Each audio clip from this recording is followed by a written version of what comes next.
Bom dia a todos e a todas. Meu nome é Márcia, eu sou pedagoga do IFTM e faço parte da comissão organizadora da 18ª Semana Nacional de Ciência e Tecnologia. Faremos agora um minicurso, o que há de comum entre filosofia da mente, arte e inteligência artificial. Vou fazer uma apresentação dos ministrantes. Paulo Irineu Barreto Fernandes é graduado em Filosofia pela Universidade Federal de Uberlândia, instituição em que cursou mestrado em Filosofia Política e Social 2009 e doutorado em Geografia Cultural 2015. É professor efetivo no Instituto Federal do Triângulo Mineiro, campus Uberlândia. Desenvolve pesquisa em geofilosofia, filosofia política social e teoria crítica, educação, psicanálise e cultura. No primeiro semestre de 2017, desenvolveu estudos em geofilosofia em Roma e Messina, Itália. É doutorando em filosofia no programa de pós-graduação em filosofia da Universidade Federal de Uberlândia. Pesquisador do grupo de estudos em geografia humana e cultural, IG-UFO, e líder do grupo de pesquisa em geofilosofia e FTM-CNPq. A ministrante Cauane Rodrigues Flores Mendes, técnico em manutenção e suporte em informática integrada ao ensino médio pelo Instituto Federal do Triângulo Mineiro, campus Uberlândia. Integrante do grupo de filosofia da mente, arte e inteligência artificial. Estagiou na Universidade Federal de Uberlândia, campus Santa Mônica, e na empresa Super Geeks. Atual Techers Uberlândia. Participou do Rodomiddle, grupo de robótica administrado pelo professor Alex Carvalho, formada em assistente administrativo pelo SEBRAC. Vinícius Oliveira Magalhães, técnico em manutenção e suporte em informática integrada ao ensino médio pelo IFTM, integrante do grupo de pesquisa Filosofia da Mente, Arte e Inteligência Artificial. Tem experiência na área de robótica. Sejam todos bem-vindos ao minicurso, e eu gostaria de saber, Paulo Irineu, como que vai ser a interação com os participantes? Eles vão fazendo pergunta no chat, eu vou separando as perguntas, ou é uma proposta diferente? Bom, bom dia a todos e todas, né? Obrigado pela apresentação, Márcia. Em relação à questão, a gente vai fazer o seguinte, nós teremos um momento de atividade prática, e a qualquer momento eles podem também fazer comentários e perguntas no chat, tá? Mas, assim, para evitar que a gente tenha interrupções, e a gente tenha um tempo preservado para cada apresentação, a gente vai fazer, assim, por blocos, tá bom? Então, se tiver alguma questão ao final da minha fala, eu respondo, ao final da fala dos meninos. Nós estamos com um probleminha que parece que a Cauane não conseguiu entrar ainda, né? Eu creio que é devido ao e-mail institucional. Eu vou dar andamento à minha apresentação e, no meu intervalo, quando o Vinícius estiver falando, eu vejo com ela se ela não tiver conseguido entrar ainda, para a gente conseguir resolver essa questão aí. Tá? Vinícius, tem alguma outra questão? Como é que tá? Você falou com ela? Falei com ela, ela disse que vai ver direitinho lá, ela vai tentar entrar. Tá. Daí ela ficou de me avisar. Beleza, eu vou então agora dar início, falar como vai ser a dinâmica. E aí, Bom dia, gente, eu consegui entrar, já estou aqui. Beleza, Cauane, seja bem-vinda então. Você chegou em tempo já de ouvir a minha fala, eu creio que você pegou a fala da Márcia também, né? Então tá ótimo, na sequência. Beleza. Pessoal, primeiramente, então, bom dia a todos e todas. Em nome do nosso grupo de estudos e em nome do Instituto Federal do Triângulo Mineiro, e como professor de filosofia, eu agradeço a presença de todos vocês, a inscrição no curso, né, no nosso minicurso, a todos que estão presentes, colegas professores, professoras, pedagogos, a Márcia que fez essa apresentação para nós vai ser mediadora, os nossos palestrantes, Vinícius, Cauane.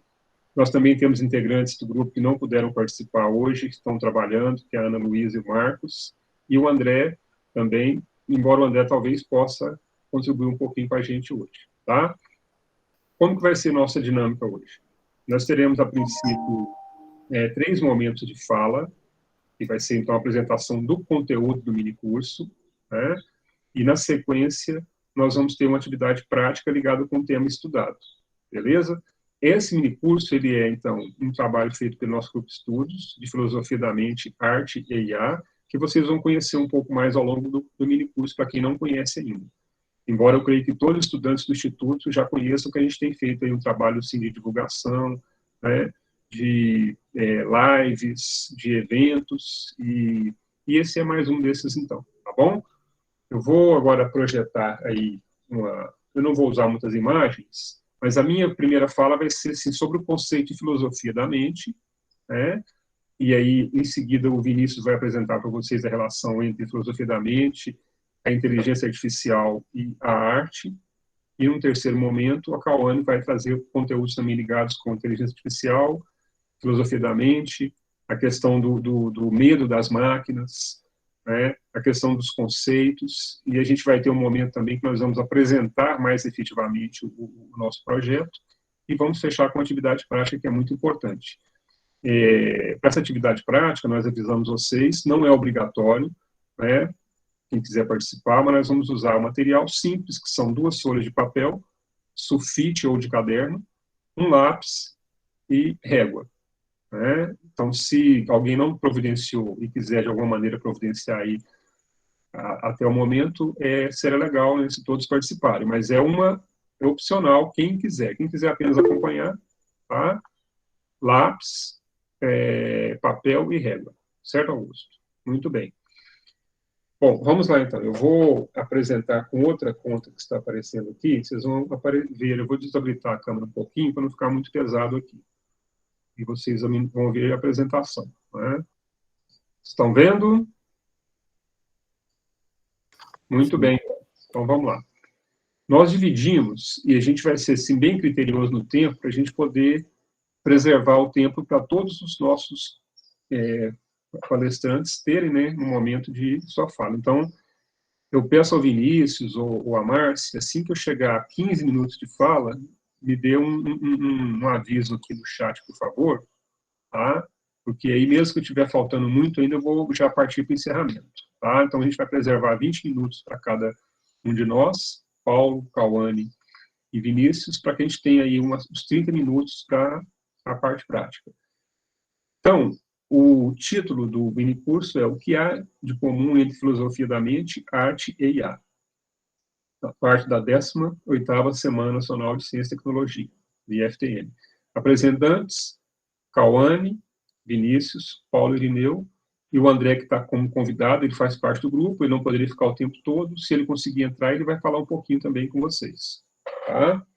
Bom, primeiramente, eu quero falar um pouquinho para vocês sobre a história do nosso grupo, e a gente tem feito, assim, ao longo desse período, o nosso grupo ele surgiu efetivamente em 2016. O primeiro participante foi o André Luiz, que aparece aí nessa imagem, e a intenção era possibilitar que os estudantes pudessem estagiar na UFO, né, no laboratório de física, que na época era coordenado pelo professor Takahashi. O André foi o primeiro, e junto com o estágio dele, a gente começou a fazer alguns estudos de filosofia da mente e inteligência artificial. Aí, no ano seguinte, nós já conseguimos apresentar na UFO 2 eventos de filosofia, foi quando o Marcos Torres também entrou, muitos deles vocês conhecem. E em 2019 nós ampliamos com mais pessoas. Infelizmente, em 2020, com a pandemia, nós não temos mais estudantes novos. Agora, nesse momento agora, a gente está fazendo um trabalho para entrar estudantes novos no grupo. Eu espero que isso seja para o início do ano que vem. Nós já temos pessoas interessadas, né?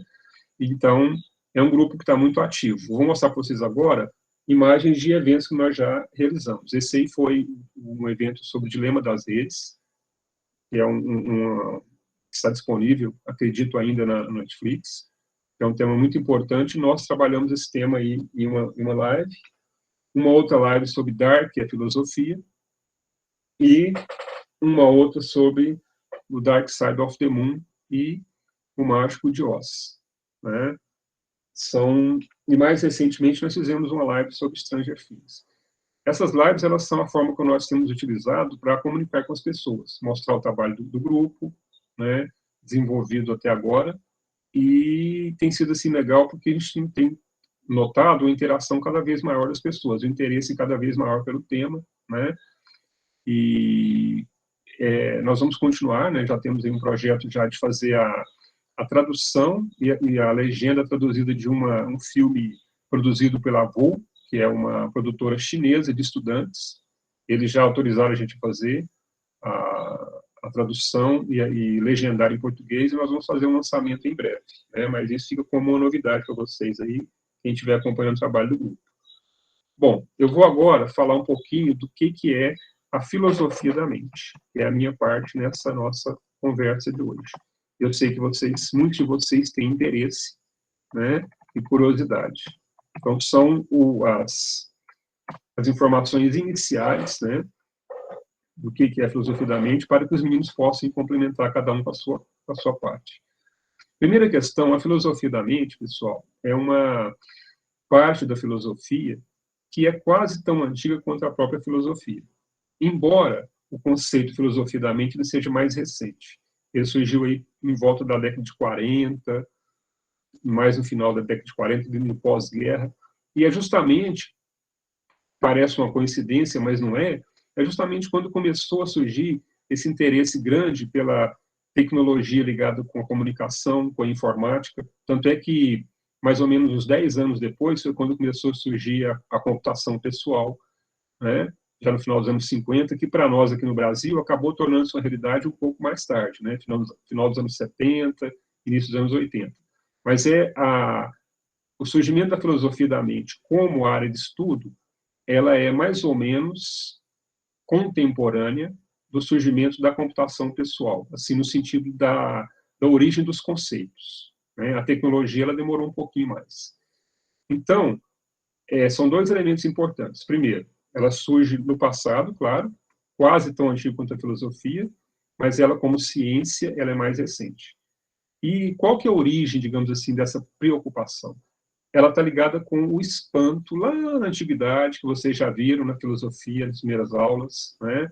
Mas é bom a gente lembrar. A filosofia da mente, ela tem um ponto específico. Por quê? A filosofia em si, ela surge com admiração, espanto, está aparecendo aí, né? Todo conhecimento nasce do espanto. Por quê? Daquela vontade de conhecer. Foi assim que o Tales criou a filosofia lá no passado, né? Perguntando o que é o elemento fundamental, básico, que constitui a natureza, né? A filosofia da mente, quando ela surge, ela está perguntando o que é a mente. Olha só como que essas perguntas elas estão relacionadas. A pergunta é, o que é a mente humana? Né? Então, as perguntas o que, por quê, como, quando, elas vão surgindo ao longo do tempo, vão criando ciências. Por exemplo, com a pergunta qual que é o elemento fundamental da natureza, o Tales criou tanto a filosofia ocidental quanto a física. A filosofia e a física surgem juntos. Com a pergunta o que é a natureza, né, criou-se também a cosmologia. Com a pergunta o que é a vida, que é a vida no seu sentido orgânico, surge a biologia, né? Então, com a pergunta o que é a mente, surge a filosofia da mente, digamos assim. Então, todas elas têm essa origem do porquê, do questionamento, do querer saber. E aí, por isso que a gente fala que a filosofia ela é a mãe das ciências, né? Porque as indagações surgem sem respostas. À medida que começam a surgir respostas, elas vão se tornando ciências específicas. Assim aconteceu, como eu já disse, com a biologia, com a física, com a psicologia e assim por diante. Né? O que a gente pode dizer de forma específica da filosofia da mente? Nós usamos como base os textos de vários autores. Um deles é o João de Fernandes Teixeira. Mas vocês vão encontrar muitas biografias. Hoje não dá para a gente falar assim muito, estender muito. É mais uma... Quem tiver interesse, aí vocês vão ter informação suficiente para buscar, né, mais complementos. Mas a filosofia da mente, então, qual que é a sua principal questão? Não é? O que está por trás dessa pergunta? A mente, assim como qualquer realidade humana, ela sempre foi, assim, um enigma muito grande para os seres humanos. Né? Por que nós pensamos, por que nós raciocinamos, por que nós propomos situações, o que nos diferencia do animal, né? Já que essa capacidade intelectiva que nos diferencia dos animais não racionais. Né? Ao longo dessas questões, então, o que era perguntas feitas antes só pelos místicos, perguntas sagradas, perguntas entendidas como algo sobrenatural, passou a ser algo que era, vamos dizer assim, racional, passível de conhecimento. E aí, então, nós temos uma indagação a mais e um conteúdo a mais a ser estudado. E a grande pergunta do que é a mente é entender, primeiro, como se processa o pensamento dentro do interior do ser humano. Por que nós pensamos? E é interessante que a primeira resposta que surgiu, ela foi uma discussão entre o monismo, prestem atenção, versus o dualismo. Essa que é basicamente a minha fala de hoje, para vocês entenderem nos primórdios da filosofia da mente, quais foram as questões que surgiram e quais foram as primeiras respostas. Então, a pergunta nós sabemos. O que é a mente? Né? Esse conteúdo, essa propriedade, essa coisa que nos torna tão diferentes dos demais seres que existem. Né? E aí, a primeira questão, então, que surgiu foi essa, né? Essa relação entre monismo e dualismo. Por quê? Porque começou a haver, primeiro, uma separação entre corpo e alma. E a pergunta é, serão a mente e o corpo a mesma coisa? Então, dessa pergunta, o que é a mente? A primeira que surgiu foi essa separação, porque nós temos a mente e temos o corpo. Né? Entenderam essa questão? Entenderam esse primeiro desdobramento? Esse dobramento tem origem na filosofia antiga. Por exemplo, o Platão era um pensador dualista. Por isso que ele cria a ideia do mundo separado, do mundo físico, que é o sensível, e mundo inteligível, que é o mundo das ideias. Cria a alegoria da caverna, que tem inspirado muitos textos desse sentido, que tem inspirado muitos filmes, como Matrix, por exemplo, né? Vários relatos. Mas essa é apenas a primeira pergunta, a primeira das indagações. Porque aí, como eu falei com vocês, então surge essa questão. A verdade sobre a mente, ela é dual. Os dualistas são aqueles, então, que defendem que existem dois princípios, né? O princípio sensível e o princípio inteligível. E que a mente, ela seria uma espécie de software, né? Essa análise e essa alegoria parece um pouco estranha, mas já até usamos esse trabalho. O primeiro trabalho nosso apresentado foi justamente sobre isso. E para vocês que estudam a parte de informática, embora esse seja um conteúdo de interesse de todos, mas fica muito interessante a gente fazer essa divisão.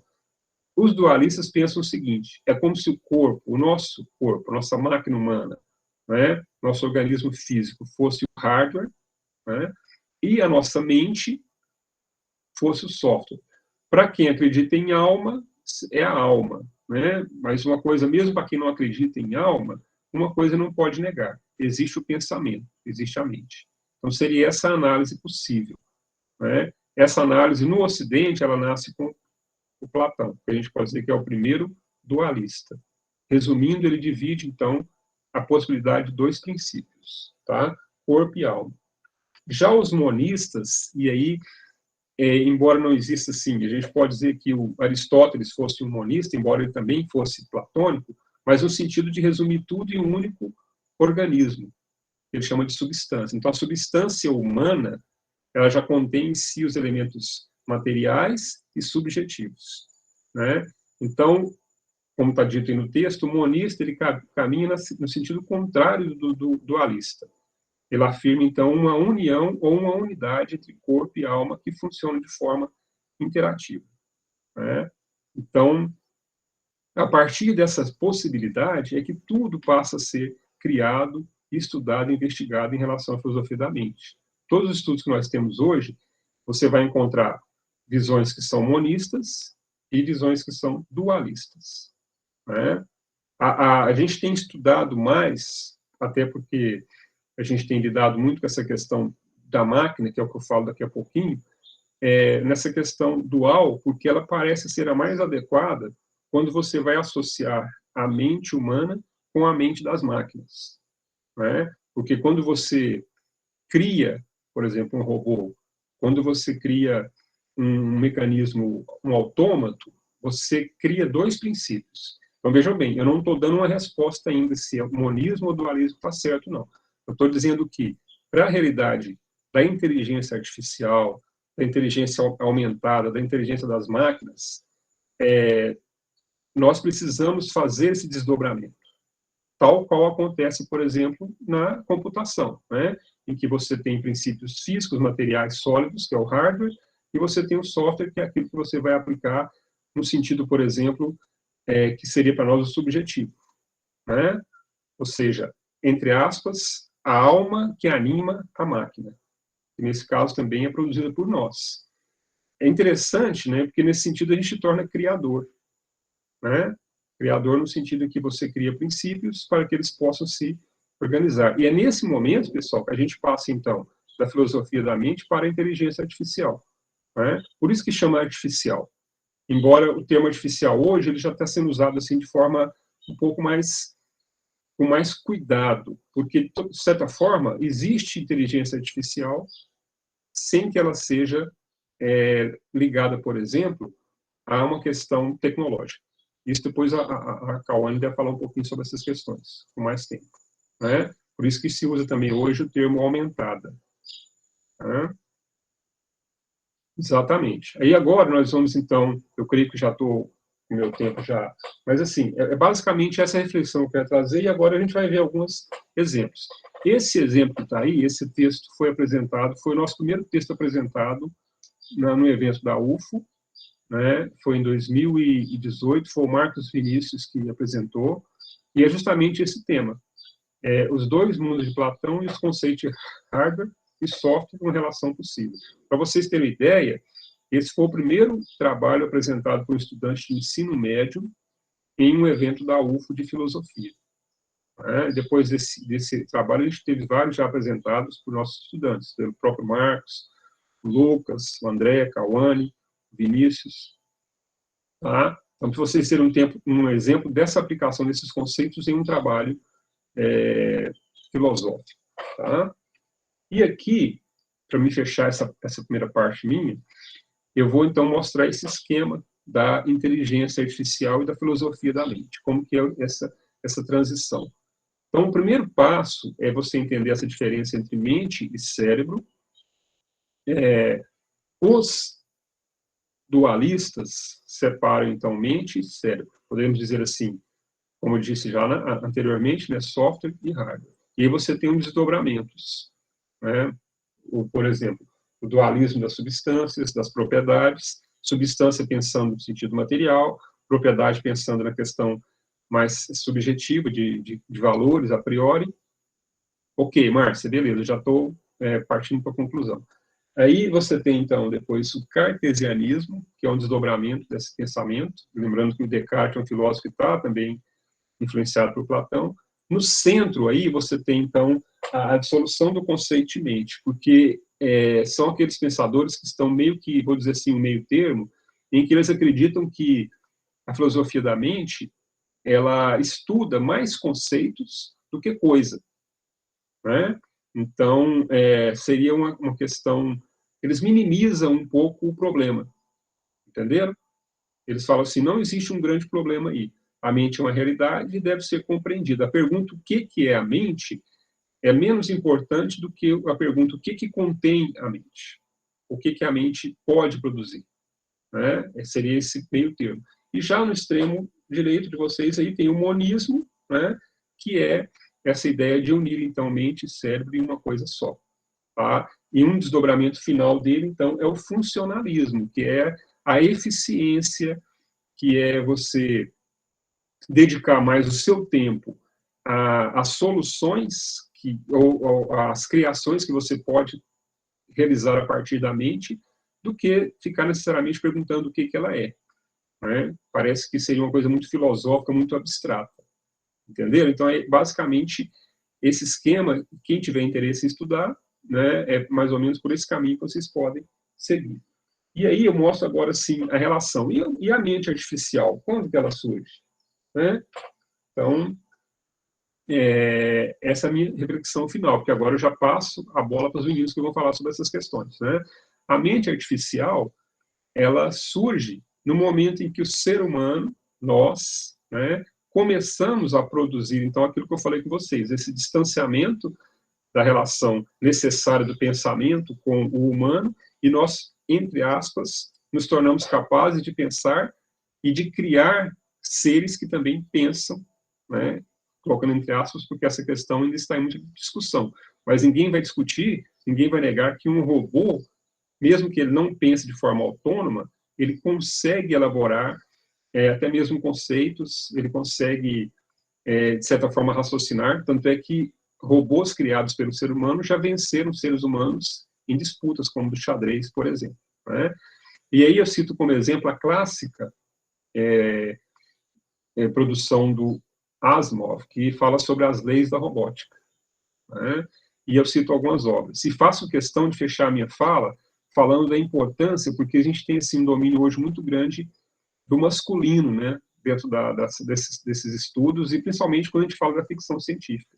No entanto, vocês percebem que tem um livro ali, uma capinha chamada Frankenstein. Né? Esse Frankenstein é considerado a obra pioneira da ficção científica. Pode ser ou não, aí é uma discussão ampla, mas ele é um dos. E ele é um livro escrito por uma mulher, a Mary Shelley, que na ocasião em que ela escreveu, ela não pôde assinar a obra, justamente porque era uma mulher. Né? Então, ela imagina um ser, um monstro, né? E isso ela traz de dentro de si também alguns sofrimentos próprios da própria história humana em relação à mulher, né? E ela trata o ser Frankenstein aí não é o nome do monstro que ela pensa, que ela imagina, é o nome do cientista. O monstro ela chama de inominável, de monstro mesmo, e ela não dá nome a esse monstro. Né? E a obra da Shelley, esse texto aí que eu estou falando, não vou ler, né? Mas é uma história muito interessante, quem tiver interesse, eu quero dizer para vocês o seguinte, duas coisas.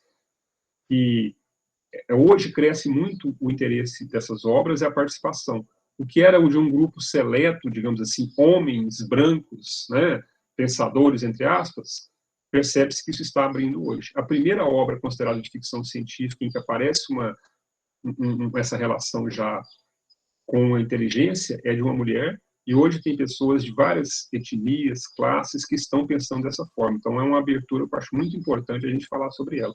A Mary Shelley não pôde assinar a sua obra na primeira versão. Ela saiu sem nome. Na segunda saiu o nome do marido dela, que é o Shelley, por isso que ela tem esse nome, um poeta. Só na terceira edição, bem depois, mas ela estava viva ainda, ela pôde usufruir desses frutos, né? A obra foi lançada com o nome dela, como reconhecimento. Porque questionaram-se na época se uma mulher poderia escrever essa obra. Olha o absurdo, né, que nós vivemos, e felizmente estamos caminhando para superar essas questões. Bom, e aí, eu já estava avançando um pouquinho, né, atividade prática vai ser no final. Então, eu encerro aqui a minha participação. O que eu espero ter passado para vocês? Primeiro, esses fundamentos de como que surgiu a filosofia da mente, essa principal questão que existe da dualidade, tá? E antecipando um pouquinho os conceitos que os meninos vão falar para vocês agora.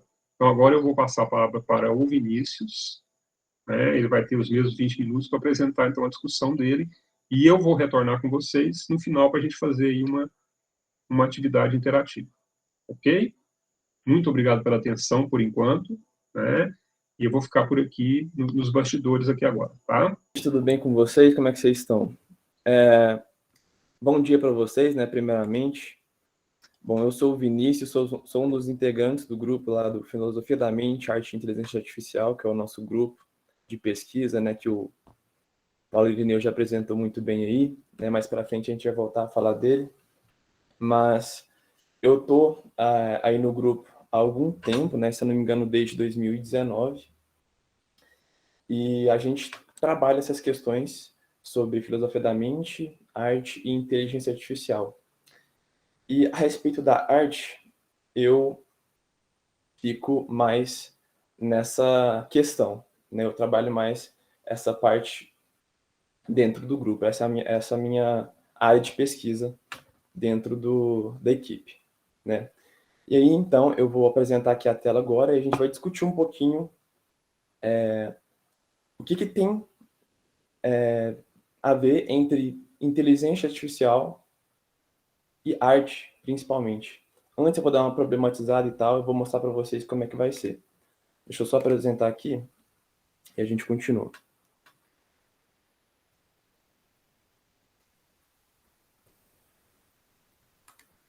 Beleza, eu acho que eu estou apresentando a tela agora. Alguém pode confirmar para mim, por favor? Deu certo. Deu certo? Obrigado. Beleza, então deixa eu vir aqui para a apresentação. Tá aqui. Bom,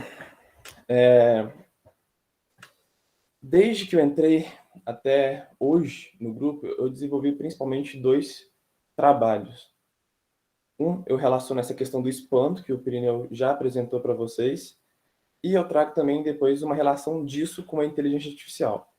Tá? A gente vai discutir esses 2 pontos aqui hoje, principalmente. Tá? Vai ser uma passagem assim, bem rápida, não vou demorar muito tempo, nem entrar em muitos detalhes. A ideia é a gente ter uma ideia, né, e problematizar toda essa questão para que a gente consiga depois discutir e pensar a respeito, né?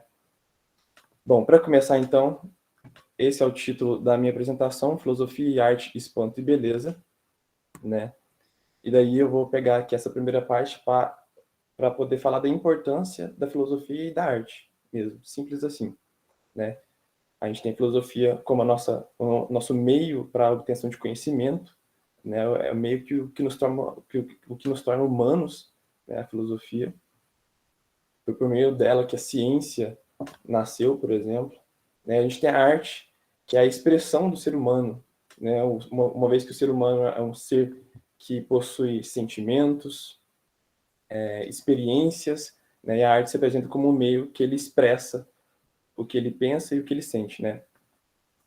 E é isso aí que a gente tem discutido dentro do nosso projeto e da nossa apresentação, que eu vou discutir na apresentação de hoje também, né? E aí, só antes da gente começar, eu trouxe essa frase aqui do Leonardo da Vinci, vai ser o último mais para frente, né? E aqui ele fala que o objetivo mais alto do artista consiste em exprimir na fisionomia e nos movimentos do corpo as paixões da alma, né? Beleza. E aí, para começar então a nossa problematização, eu vou abordar principalmente 2 conceitos aqui com vocês, que é o objetivismo e o subjetivismo, certo?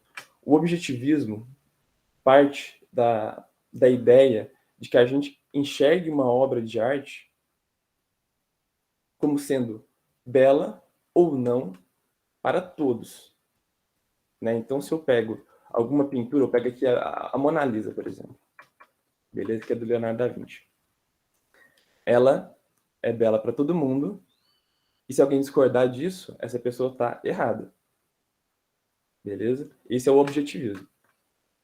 Agora a gente também tem o subjetivismo, que parte que é um conceito mais flexível, assim. Então, a partir do subjetivismo, eu posso achar a Mona Lisa bela ou não, beleza? E aí eu tenho mais espaço para poder também apreciar outros tipos de arte de outros períodos também, né? Porque a partir do momento que a gente se torna mais objetivo dentro da arte, a gente começa a excluir algumas obras e alguns artistas, né? Para um subjetivista, ele vê esse quadro aqui do Jackson Pollock, né? Se ele achava aquela Mona Lisa bonita, ele vai achar isso daqui uma coisa muito estranha, né? Então, esses 2 conceitos, eles entram em conflito aí dentro da arte, né? E são 2 conceitos que são, inclusive, discutidos por filósofos, né? O objetivismo sendo discutido pelo Platão, por exemplo, né? Porque ele tem aquela ideia de mimesis, né? Que seria a cópia do mundo ideal, né? Tudo que a gente vê aqui seria uma cópia de um mundo inteligível, que o Paulo Irineu falou, né? E para ele a arte ainda seria a cópia da cópia, porque eu estaria reproduzindo por meio de uma pintura, por exemplo, né, no caso da Mona Lisa, o que eu já estaria vendo, que já seria uma cópia. Então, eu estaria fazendo a cópia da cópia. E isso acaba diminuindo o valor que aquela arte possui, né? E, além disso, tem aquela questão do objetivismo que eu citei do Platão, né? Ele enxerga dessa forma. A gente pode resumir assim, não vou entrar muito em detalhe agora, não. Só que, além do objetivismo, a gente tem também o subjetivismo, que é discutido por David Hume, por exemplo. Né? E aí a gente tem aquele ditado que é famoso, né? A beleza está nos olhos de quem vê. Beleza, a gente pode, a princípio, achar que esse é um conceito que não tem nem comparação com o objetivismo. Esse aqui é melhor. Né? A gente é mais aberto a outras formas de expressão e tudo mais, né? Mas existe um problema aí. Porque eu posso comparar isso daqui, que é um rabisco de uma criança de 5 anos, com a Mona Lisa. E eles teriam, então, o mesmo valor. Não teria problema a pessoa achar mais bela aquele rabisco do que ela achar mais bela a Mona Lisa, por exemplo. Né? Então, o subjetivismo também abre tem essas brechas aí, né, que a gente tem que ponderar. Né? E a gente tem, com o subjetivismo, também uma maior diversidade de opiniões, a gente tem a questão do julgamento também aberto para as pessoas, né? E o sentimento, né?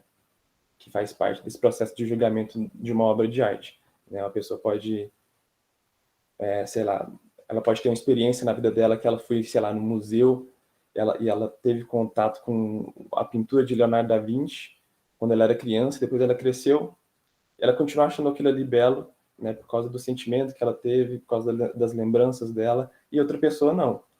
Por ela ter vivido outras experiências, talvez faça mais sentido para ela achar mais belo a pintura de Jackson Pollock, ou então o cubismo, o surrealismo de Pablo Picasso, né, a arte bizantina.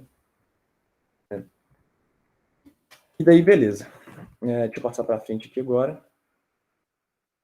Como a história ela está sempre em andamento, né, ela nunca para, a gente já observou durante os vários períodos que a gente tem que essa arte, né, ela muda.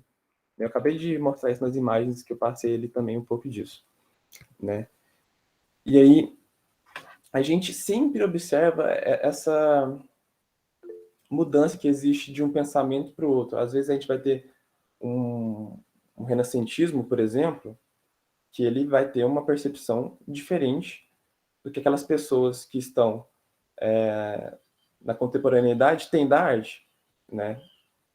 Então, a gente observa sempre essa constante mudança que varia. Né? No Renascimento que eu falei, a gente tinha aquela vontade de retornar, de retomar o ideal que a gente tinha na Grécia Antiga, por exemplo, de representar fielmente um corpo humano com as suas proporções, né, com a anatomia e tudo mais. E depois, com o passar do tempo, a gente acaba mudando isso, e esse é um conceito que a gente pode trazer aqui do Hegel, né, que seria o espírito das épocas, que eu também não vou me adentrar muito aqui, mas também é chamado de Zeitgeist, né, que é uma palavrinha alemã.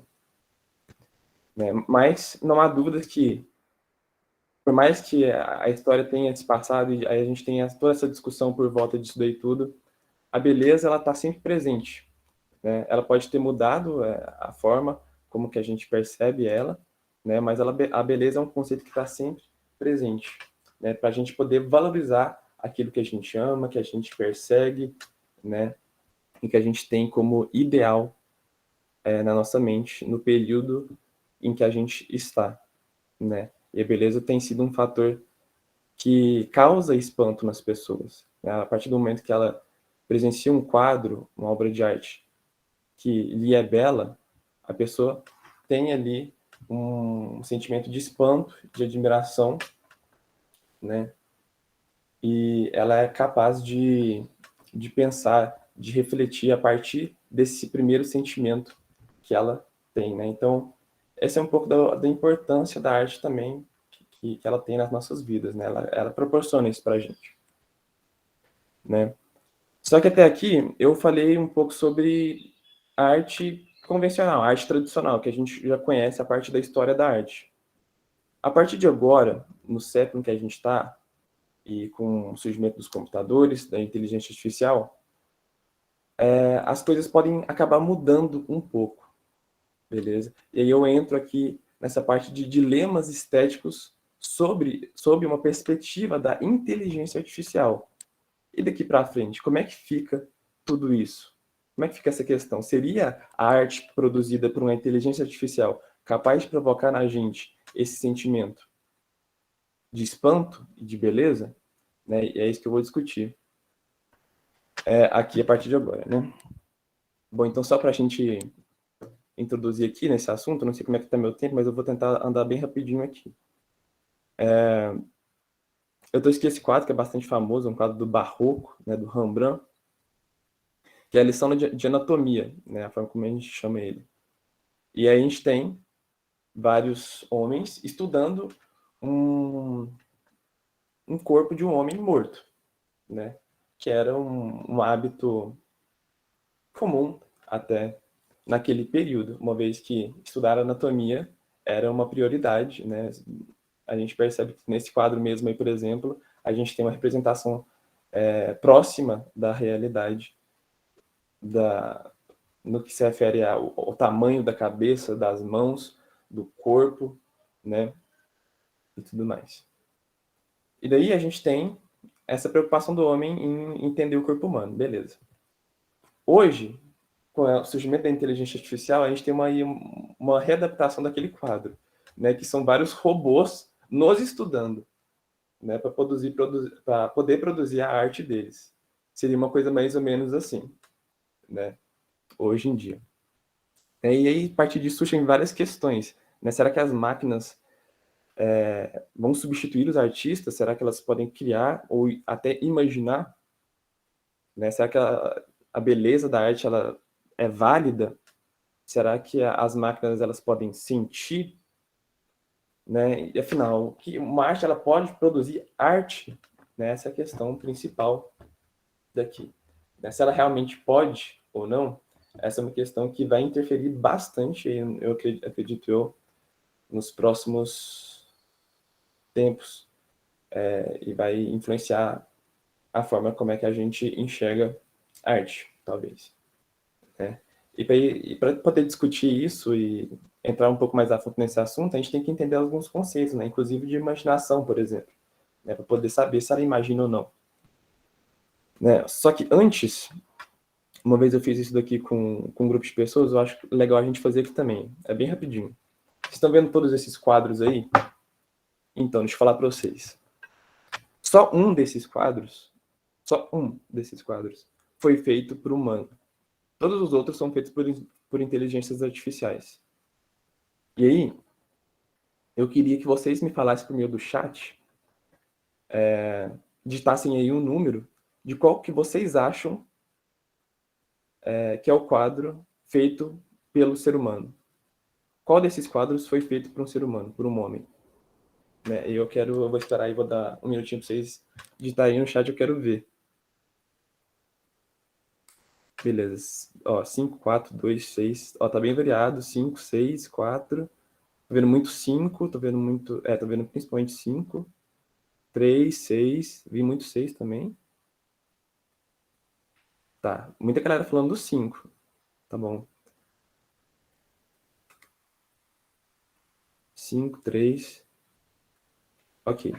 Beleza. Ó, a maioria das pessoas falaram do 5. Acho que é a maioria esmagadora, quase. Não, esmagadora não, mas muita gente falou do 5 aí que eu vi. E galera, vocês estão errados, gente. A única pintura aqui feita por um humano é a número 4, feita pelo Kandinsky.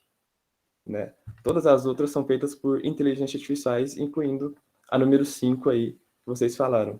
Então, a 5, a 6, a 1, a 2 e a 3 são feitas por inteligências artificiais. Eu coloquei o nome aí de cada um, dos nomes de cada pintura, e depois vocês podem pegar e pesquisar sobre a história de cada uma delas. É bem interessante. E o fato de vocês terem sido enganados coloca em questão aquela questão que eu coloquei aqui na frente, né? Se a beleza da arte criada por uma EA é válida. Bom, talvez ela seja válida. A gente acabou de confundir uma arte criada por inteligência artificial com uma criada por um ser humano. Então ela consegue, no mínimo, reproduzir muito bem aquilo que a gente já fez, né? E beleza. Aqui eu vou principalmente falar de imaginação aqui com David Hume de novo, né? Porque antes de falar do David Hume, na verdade, eu vou falar do Locke. O Locke, ele tem uma teoria que eu acredito que vocês já tenham até escutado nas aulas do Irineu, que é a teoria das ideias simples e das ideias complexas. As ideias simples são como os tijolos, e as ideias complexas são como os muros que a gente constrói a partir dos tijolos, né? Se a gente fosse colocar isso numa linguagem do Locke, seriam os corpúsculos, né? Ele tem uma teoria só sobre isso. E aí, agora entra o David Hume, ele concorda com isso e ele propõe um conceito para imaginação, porque a partir dessas ideias simples que a gente tem, a gente pode começar a mixar elas, né?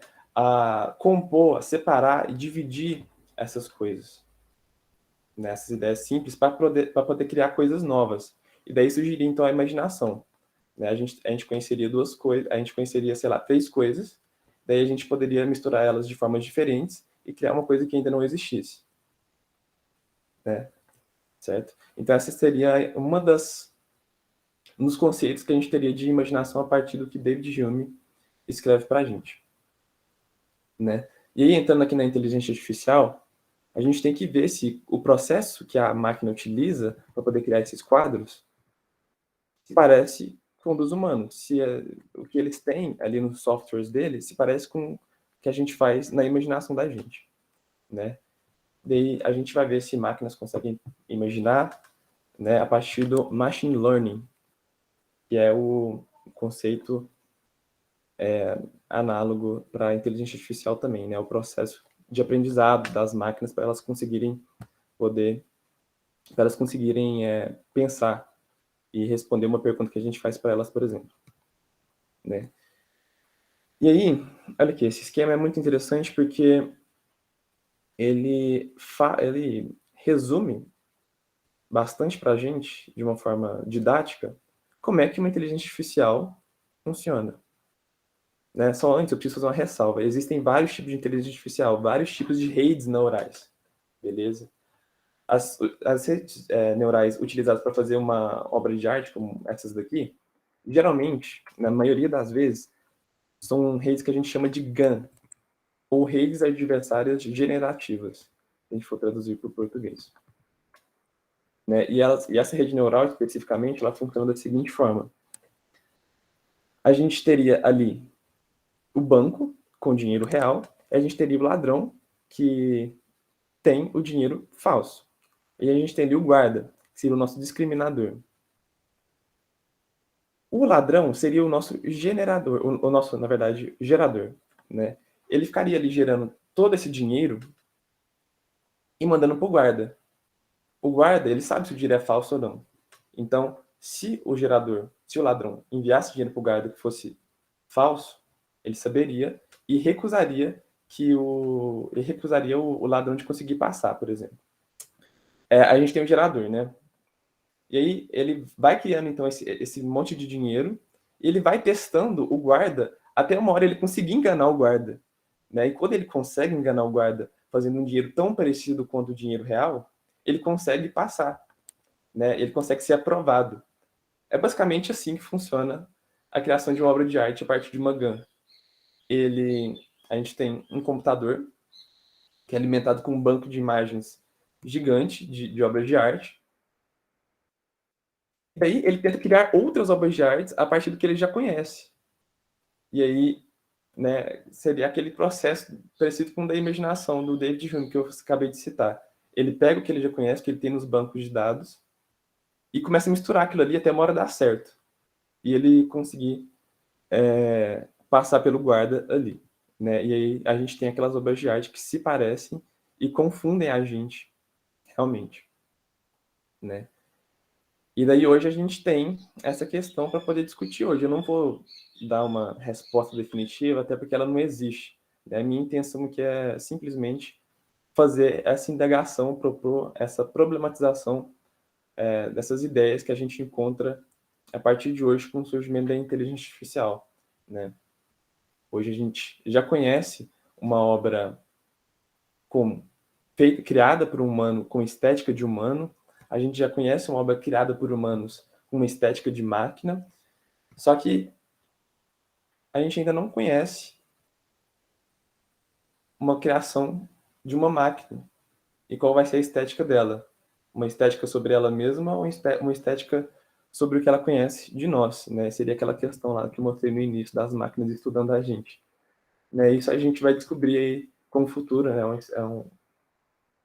É uma área que tem muita discussão, tem uma discussão aberta aí, muito grande, né? E depois, no próximo momento, a gente pode voltar a discutir isso daqui melhor e entrar em mais detalhes. Acho que o que eu queria falar era isso aqui mesmo. Se alguém tiver alguma dúvida, quiser colocar aí para a gente colocar e falar de alguma coisa em específico, vocês podem mandar aí. Tá? Eu acho que eu passei por tudo aqui, não esqueci de nada. Né? E só antes de eu terminar aqui, eu sei que o tempo está estourado aí, mas, ó, só de curiosidade, essa obra de arte aqui, ó, esse Edmond Bellamy, aqui foi uma obra de arte vendida por $432 mil na Christie's, que é uma das maiores casas de leilões de arte do mundo, né? Então a gente está vendo aí uma valorização da arte criada por uma máquina. Inclusive, ó, outra curiosidade. Vou abrir essa imagem aqui na nova guia. Observem aqui. Deixa eu conseguir dar um zoom aqui. Essa arte, ela foi assinada pelo artista. Só que o artista é uma equação. É a equação da inteligência artificial. Beleza?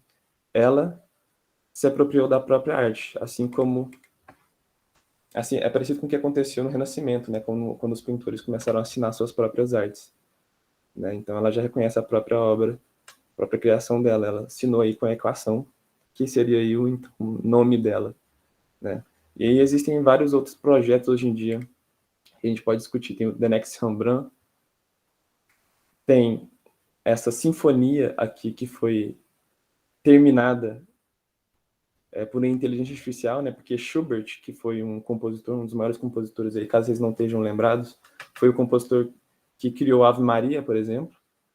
Né? O Schubert também tem essa sinfonia aí que ele não conseguiu terminar em vida. Né? Ele não via essa sinfonia como uma obra terminada. E daí, recentemente, uma inteligência artificial da Huawei terminou essa sinfonia com a ajuda de uma inteligência artificial. E aí, ó, só para vocês... Depois vocês podem pesquisar e ver tudo aí. Né? A inteligência artificial, ela fez o terceiro e o quarto movimento da sinfonia. Né? Então, eu coloquei aqui nos minutos exatos que o que vocês vão escutar é criado por inteligência artificial. Né? Eu não sei se eu tenho mais, mas eu vou só passar o iniciozinho aqui da composição da inteligência artificial, da sinfonia. Eu posso passar? Ok. Pode passar, conclui, a gente passa para a Cauane na sequência. Tá bom. Beleza. Tá, então o que vocês vão escutar agora é criado por inteligência artificial, beleza? Ó, ok. Mas o som tá com a qualidade muito ruim. Tá, né? Não, depois vocês pesquisem no YouTube a sinfonia de Schubert criada por inteligência artificial que vai aparecer aí já. Beleza? Passa o link no chat, Vinícius. Eu passo.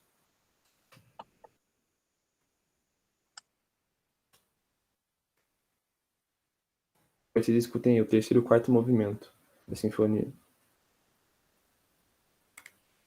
Beleza? E é isso então que eu tinha para falar com vocês. Se alguém tiver alguma dúvida, alguma sugestão, algum comentário, pode falar aí depois, tá bom? É isso aí, gente. Obrigado pela atenção de todo mundo. E agora eu passo a palavra para a Cauã, que vai dar continuidade aí, complementar o assunto com a parte da inteligência artificial e filosofia da mente também, né?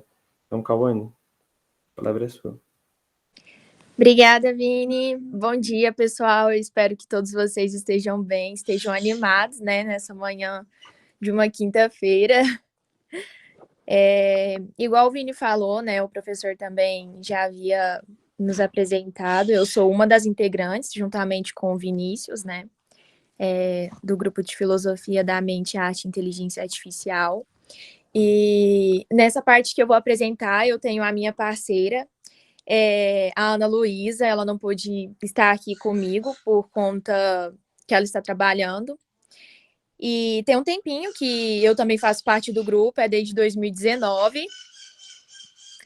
E a gente elabora e divulga, né, os nossos trabalhos que a gente prepara, né?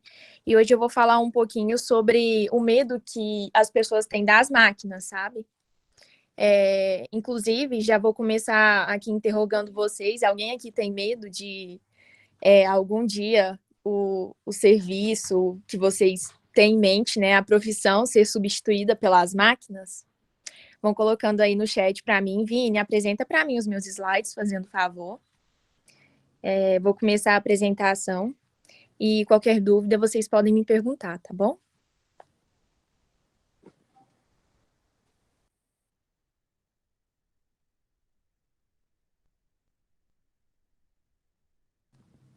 Beleza. A filosofia da mente e a inteligência artificial. Vou fazer uma breve introdução, né, a respeito desse assunto. Vini, pode passar. A inteligência artificial, ela é capaz de resolver todos os problemas que surgem atualmente? Será que sim? A filosofia da inteligência artificial, ela tenta responder questões como, por exemplo, será que uma máquina ela pode agir inteligentemente? Será que ela pode resolver qualquer problema que uma pessoa resolveria através do raciocínio? Será que ela pode possuir uma mente, estados mentais e uma consciência da mesma maneira que nós, seres humanos, possuímos? Será que elas são capazes de sentir? A inteligência humana e a inteligência de uma máquina, será que elas são idênticas? O cérebro humano, ele é essencialmente um computador. Então, frente às pesquisas feitas, né, às informações levantadas, está provado que a inteligência artificial, ela não é capaz de resolver todos os problemas que surgem atualmente. E isso é bastante tempo, né, e dinheiro envolvido, né, para os resultados não tão eficazes como a gente esperava. E diante dos ataques que acontecem, né, por exemplo, os ataques cibernéticos e de uma forma breve, assim, eu acredito que todos aqui sabem, né, o que é um ataque cibernético, mas são situações nas quais os hackers, né, criminosos, eles tentam danificar, destruir ou violar uma rede ou um sistema. E muito se tem discutido sobre como resolver a respeito desses problemas que vêm acontecendo. E nós sabemos que a tecnologia, né, ela está crescendo cada vez mais e é uma área bem ampla e que está à procura de desenvolver mecanismos cada vez mais potentes e eficazes, né? Pode passar, Vini. A gente vai falar agora um pouquinho sobre a inteligência emocional, né? Será que as máquinas, elas possuem a mesma inteligência emocional que a nossa? A nossa inteligência emocional, né, ela é uma competência que é muito difícil de ensinar para as máquinas, né? E aí muitas pessoas perguntam, mas por quê? A inteligência emocional dos seres humanos, ela é difícil de ensinar porque envolve intuição, empatia e julgamento moral. Esses traços, né, eles compõem os aspectos qualitativos da interação humana que são difíceis de quantificar. Na filosofia, esse é um tema que é muito discutido, né? E, por sua vez, é um dos ramos que tenta entender a mente e desvendar, né, a mentalidade. Desde o avanço tecnológico, como o computador digital, né, o qual era comparado como o cérebro de um humano, gerou várias polêmicas entre os filósofos, né? Já que surgiu a hipótese sobre se uma máquina poderia pensar, né? Se as pessoas, né, mais adequadas, e as pessoas, por exemplo, mais adequadas para responder isso, era e ainda são os próprios filósofos, né, porque eles agem diante da razão. A filosofia da inteligência artificial, ela tenta responder diversas perguntas, né, como, por exemplo, se uma máquina ela pode resolver algo que o raciocínio resolve, se ela pode sentir, se ela possui consciência de seus atos, se a inteligência humana e artificial são as mesmas, e dentre outras questões, a filosofia ela é capaz de responder muitos fatos. É ela que analisa e responde por meio da verdade, né? Como eu já havia dito anteriormente, é ela que responde por meio da razão. E quanto à filosofia da mente, ela estuda a lógica do pensamento do indivíduo, né? E que parte desse está envolvido com a inteligência artificial. Pode passar, Vini. Aqui eu trouxe um livro, né? O que é a Filosofia da Mente, de João de Fernandes Teixeira. É um livro muito legal, achei muito interessante e quis compartilhar com vocês, né? Quem tem dúvidas a respeito da filosofia da mente, né? Ele explica e ele fala que é um território desafiador, né? Para os filósofos, né? E na agenda, né, dos filósofos da mente, há temas derivados de ciências empíricas, como a ciência da computação, a linguística e a neurociência. A filosofia da mente, ela herda do método científico, né, a revisão dos resultados das pesquisas, e, juntamente com ela, a necessidade de readaptar, né, os seus temas de discussões e suas propriedades. Eu trouxe um pouquinho, né, quem que é o João de Fernandes Teixeira, né, que é o autor desse livro aí, né. Ele foi um dos pioneiros da filosofia da mente, né, no Brasil. E ele tem bacharel em filosofia pela USP, né, e é mestre em filosofia na ciência pela Unicamp. E ele também foi colaborador, né, do Instituto de Estudos Avançados da USP e lecionou em várias universidades brasileiras, como a Unesp, a UFSCar e a PUC de São Paulo, e publicou 14 livros na área da filosofia da mente e ciência cognitiva. Então, depois, se vocês quiserem dar uma pesquisadinha, quiserem printar, né, a tela para pesquisar, é um livro muito interessante e eu acho que vale a pena, viu? Pode passar, Vini. Beleza, agora a gente vai falar sobre as reflexões filosóficas, né? A inteligência artificial ou inteligência aumentada? Igual o professor, né, o Paulo Irineu havia comentado, que eu iria falar um pouquinho. Há bastante discussões a respeito, né, dessa questão, bastante reflexões sendo feitas, e pode passar. E muitas pessoas perguntam, qual que é o objetivo da inteligência aumentada, né, e qual... Vini... Opa! E qual que é a vantagem em relação à inteligência aumentada? Bom, muitos pesquisadores, eles defendem que o termo IA, né, inteligência artificial, ele deve ser revisto, porque ele não condiz com a realidade. Ele implica que os cientistas e as empresas que aderem a essa tecnologia estão substituindo os seres humanos por máquinas, sendo uma suposição incorreta e equivocada. Em resumo, assim, a nossa própria inteligência natural, quando potencializada, ela já é uma inteligência artificial, entendeu? Então, tendo então que adequar-se outro nome, né, porque a gente chama de inteligência artificial, como é o caso da inteligência aumentada, que foi o nome que eles deram, né? A inteligência aumentada, por sua vez, ela tem o objetivo, né, na busca de acrescentar, né, o desempenho cognitivo do ser humano. Ou seja, ela busca ser mais eficiente com a automação. Mas, ao mesmo tempo, vamos dizer que ela busca ser complementada, né, com um toque humano e senso comum, para que, assim, se possa gerenciar os riscos que uma decisão automatizada ela pode trazer. Frente às pesquisas que foram feitas, né, as empresas devem adotá-la de forma massiva até 2030, de acordo com a Gartner. A inteligência aumentada, ela já está no dia a dia, né, de várias empresas, mesmo parecendo ser para muitos algo novo, né?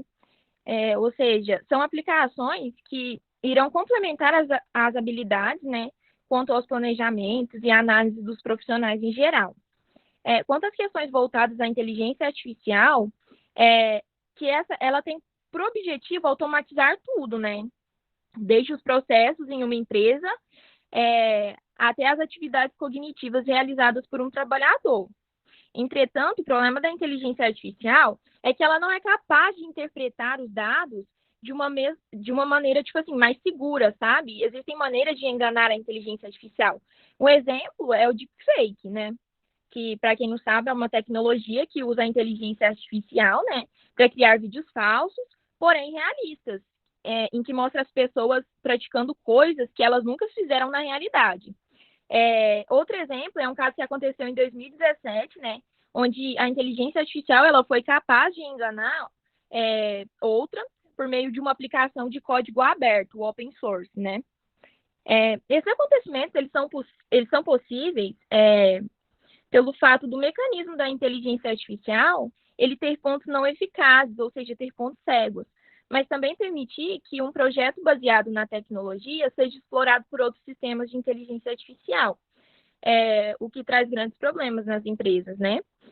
A inteligência aumentada, ela tem por objetivo reduzir os erros de um projeto, ser mais eficiente com a automação, mas, ao mesmo tempo, através de um toque humano, administrar os riscos que uma decisão totalmente automatizada pode atrair.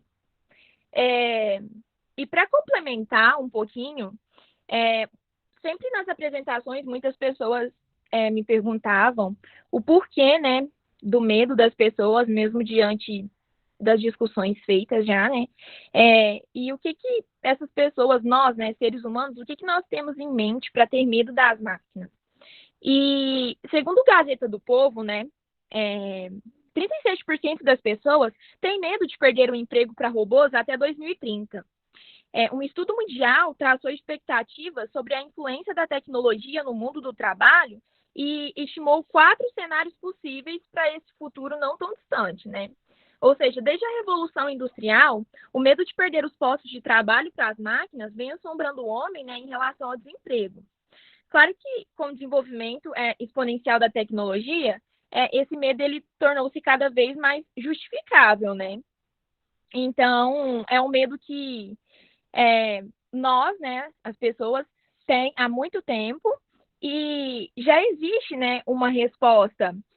E, segundo o historiador, o Jacob Gorender, da USP de São Paulo, em um artigo publicado em 1996, intitulado Globalização, Tecnologia e Relações de Trabalho, a revolução tecnológica ela foi retratada como a grande responsável pelas baixas taxas de desemprego no Japão de 40 anos para cá. Ou seja, a revolução tecnológica ela pode ser um agente inversor do desemprego ao invés de uma ameaça aos postos de trabalho, como muitas pessoas pensam, sabe?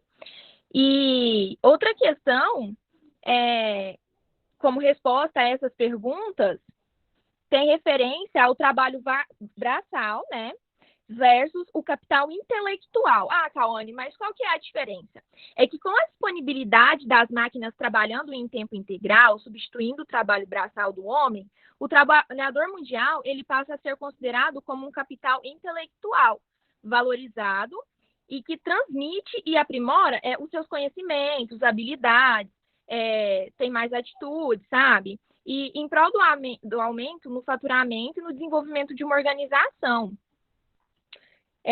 Essa valorização do conhecimento, das habilidades, das atitudes, ela só vem a contribuir com a identidade do trabalhador, assim como com a qualidade de vida desse. Portanto, em geral, a revolução tecnológica e a automação industrial, elas contribuíram para o desenvolvimento do homem e a redução nas taxas de desemprego a nível mundial. O medo de perder o emprego para uma máquina vai assolar aqueles que preferem utilizar o braço do que o cérebro na hora de trabalhar, né? Porque a tendência mundial é que esse posto de trabalho exclusivamente dependente de esforço físico seja um extinto, dando lugar a postos onde o conhecimento é o recurso principal. Então, é essa a questão, né? A gente vai evoluir, né? Nós vamos parar de usar muito o esforço físico, né? Que é o que está falando, é a questão do capital intelectual aqui. E vamos passar a usar mais o nosso cérebro, né? Para pensar, e isso vai contribuir até conosco, né? Com a gente mesmo. Porque vamos ter mais conhecimento, né? E não vamos ficar na mesmice. Enfim, é uma nova era. E a questão não é que nós vamos perder o nosso emprego para as máquinas, não é que vamos ser totalmente substituídos. Não. A questão é que a gente tem que acompanhar a tecnologia, entendeu? Acompanhar as novidades que estão surgindo aí cada vez mais. Essa é a questão.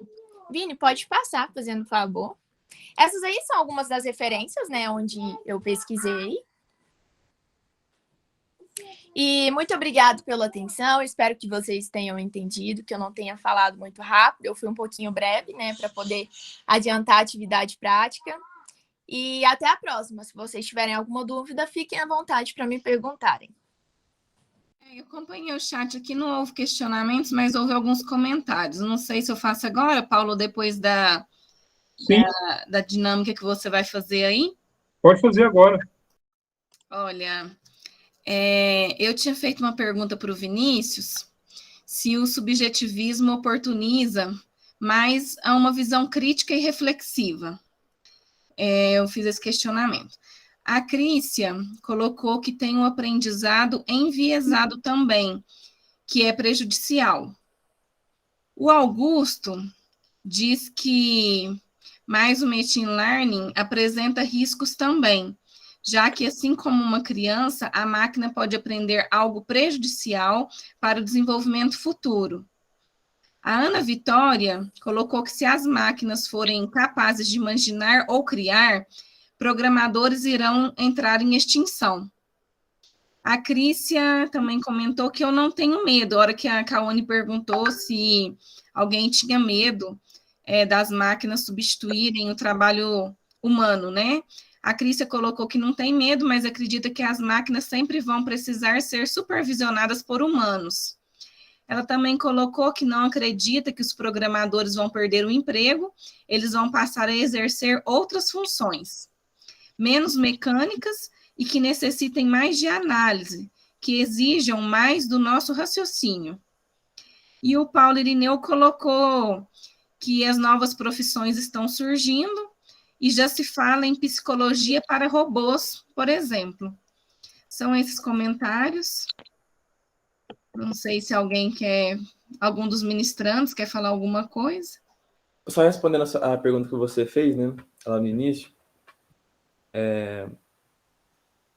se o subjetivismo, ele... Qual que foi a pergunta mesmo? Me lembrei. Eu perguntei se o subjetivismo, ele oportuniza, assim, mais uma visão crítica e reflexiva. Uhum.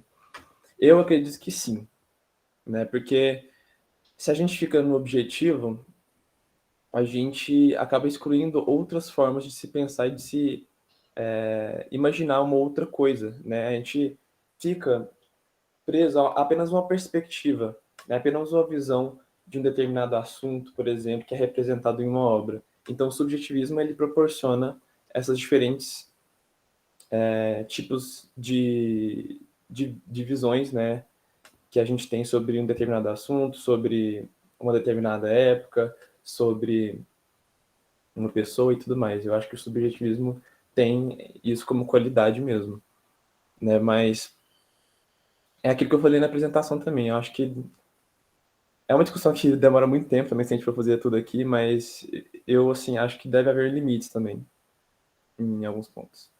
Mas é isso. Sobre os outros comentários, eu achei muito interessante, tem muito comentário legal aí que dá pra gente discutir, né? Mas... Sim, e pode terminar aí, Vini, Pode falar, pode falar. Já. Porque eu tava vendo aqui, né, o comentário da Cris aqui, né, que ela fez, que ela fala que ela acredita que os programadores vão perder, né, que eles vão perder o emprego. Como é que é? Que eles não vão perder o emprego, né? Que eles vão passar a exercer outras funções. Teve um outro aqui também que eu achei muito interessante, que eu já vou aproveitar para responder, fazer um comentário a respeito das duas. Foi o Miguel, né? Ele colocou assim que eu acredito que a inteligência artificial ela vai continuar se desenvolvendo até ser autônoma, mas será que junto com a inteligência virá a moral? Bom, eu não sei se vocês conhecem aquele filme, ele veio à mente aqui agora, eu fiz uma ligação, né, pela lógica mesmo, do Robocop. Acho que vocês conhecem, né? É um filme bastante conhecido. E ele é uma máquina, né? Mas, ao mesmo tempo, um humano, entende? Então, assim, o humano, ele não vai ser substituído 100%. Ele sempre vai estar... ele sempre vai ter um posto de trabalho, ele sempre vai ter uma função, né? Nesse mundão nosso, vamos dizer assim, nesse meio. E, em geral, respondendo assim a pergunta do Miguel, né? Que ele fala se... Será que junto com a inteligência vai vir a moral? Eu espero que sim, né? Tem a regra das máquinas, né? Que o professor Paulo Irineu havia até falado, ele citou, assim, né? No início da apresentação dele. E tem a regra que as máquinas têm que seguir. E antes de criar algo, o próprio ser humano, né? Porque somos nós que criamos. O nosso cérebro, ele é muito foda. Nós somos muito inteligentes, só temos que saber utilizá-lo, né? E eu acho que vai ser muito difícil, sabe? Uma máquina conseguir sentir, uma máquina conseguir ter o mesmo senso crítico que nós temos. Porque, igual eu falei, é muito difícil a gente ensinar a nossa inteligência emocional, sabe? Para as máquinas. Porque ela envolve intuição, empatia e um julgamento moral, sabe? Então, eu acho que, assim, antes de criar algo, a gente tem que ter a ética, né? De pensar se aquilo vai nos fazer bem, se aquilo vai nos trazer vantagens, né? Se tem mais pós do que contra. Mas eu acho que vai ser muito difícil os robôs, as máquinas, se igualarem a nós, sabe? Muito bom, pessoal. Legal. Parabéns, Cauane, parabéns, Vinícius. Márcia, você como mediadora, quer comentar mais algo? Fazer alguma... Eu só agora estou um pouquinho preocupada com o horário, né? Vamos ver como que a gente consegue fazer essa parte agora prática, que é bem interessante. No meu horário aqui está faltando 20 minutinhos para encerrar, mas se precisar passar um pouquinho, eu acho que não vai ter problema, não. Tá. Eu creio que dá para a gente fazer a atividade nesse tempo, e inclusive, assim, eu quero dar, então, mais uma vez, 3 minutinhos aí para o Vinícius e para a Cauane. Geralmente, eles gastam uns 10 minutos para essa parte agora. Mas vamos resumir, que eles vão falar um pouco de um dos resultados do projeto, que é a ida deles, a possibilidade da ida deles a apenas apresentar um trabalho. Vocês podem falar um pouquinho sobre isso, os meninos aí, Vinícius e Cauane? 3 minutinhos. Podemos, claro. Só antes de eu falar aqui, eu vi a outra pergunta da Márcia, se o programa que fez a arte lá do Edmund Bellamy foi leiloada, né, encaminhou a obra para o leilão. Não. Né? Aí foi a equipe de pessoas que estava ali relacionada com a inteligência artificial que fez, que promoveu esse leilão lá, né, levando a obra até a casa da Christie's lá, né? É isso. E, bom, agora falando aqui sobre o nosso grupo, né, brevemente, só falar rapidinho aqui para poder falar mais um pouco da gente e dos nossos projetos, né. Bom, eu vou até compartilhar alguns links aqui que eu tenho abertos. Um deles é o do nosso Instagram. Depois vocês podem pegar, dar uma olhada lá, tem algumas coisas. E o link da nossa vaquinha, né? Essa vaquinha aí, a gente... Como é que tudo isso começou, né? Em 2019, a gente teve um trabalho aprovado de filosofia para ser apresentado em Atenas, na Grécia, né? Um trabalho meu e outro da Cauane e da Ana, né? Que infelizmente não está aqui hoje. E, bom, desde então a gente tem tentado reunir recursos para a gente conseguir fazer essa viagem ser possível, né? A gente iria naquele ano, mas na verdade iria no próximo ano, né? Só que aí, por causa da pandemia e tudo mais, a gente não conseguiu ir, e imagino eu que mesmo sem a pandemia a gente não teria os recursos necessários, né? E aí a gente está aproveitando esse tempo para tentar arrecadar dinheiro para ajudar a gente. Aí a gente criou essa vaquinha aí, lá, se vocês entrarem no link, tem tudo lá explicado na descrição, com detalhes, como é que vocês podem fazer, se vocês tiverem interesse em apoiar a gente e tudo mais. Vocês podem depositar pela própria vaquinha, né, pelo próprio site, ou então vocês podem depositar pela conta bancária que está lá no final da descrição, né?